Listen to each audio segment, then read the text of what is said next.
सीतापुर के स्थानीय लोगन मन एक जन सैनिक राम कुमार टोप्पोला चिट्ठी लिख के उकल चुनाव लड़े के मांग करीन हवे।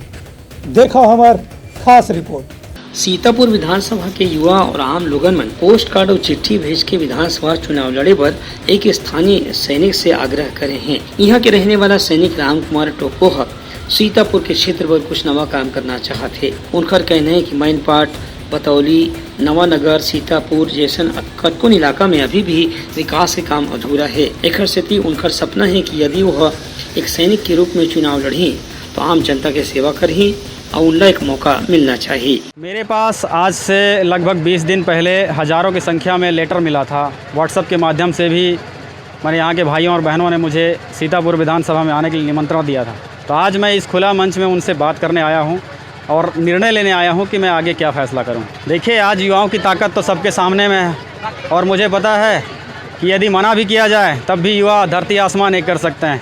तो आज मुझे ऐसा लगता है कि इस विषय में निर्णय लेना ही पड़ेगा, क्योंकि अगर आज मैं निर्णय नहीं लिया तो सीतापुर का युवा जो आज एक नई उड़ान की ओर है उनका उड़ान दब जाएगा। इसलिए मैं अपनी जॉब का रिज़ाइन करके आया हूँ, लेकिन लड़ूंगा कि नहीं लड़ूंगा ये बात अभी युवा डिसाइड करेंगे। नहीं, ऐसा कोई प्लानिंग नहीं है। अगर मुझे लाने का डिसाइड युवा कर सकते हैं तो पार्टी का डिसाइड भी युवा कर सकते हैं, मैं समझता हूँ। अगर पत्र की ही बात होती तो अलग बात है, क्योंकि जॉब से रिज़ाइन करना, नया लाइफ में जाना एक बहुत बड़ा निर्णय होता है। मगर उन हज़ारों पत्र के बीच में मेरे पास एक बहन का खून से लिखा हुआ लेटर भी आया था। उसमें हर एक शब्द ऐसे थे कि दिल को छूने वाले थे। और आज अगर ये भाई इस परिस्थिति में पीछे लौटता तो एक देश के सैनिक कहलाने के लायक मैं नहीं रहता, इसलिए मैं आया। दूसरा कुछ आम लोगन मन के कहना है कि एक सैनिक के नाते राम कुमार टोप्पो की लोकप्रियता क्षेत्र में बहुत ज्यादा है। यही पाए कि यदि वो चुनाव लड़ते तो उनका जीते की संभावना बहुत ज्यादा है। लोगन मन की उम्मीद है कि राम कुमार टोप्पो चुनाव लड़ना चाहिए और निस्वार्थ ईमानदारी से राजनीति में देश के सेवा करना चाहिए। Bureau report, Uttarakhand news.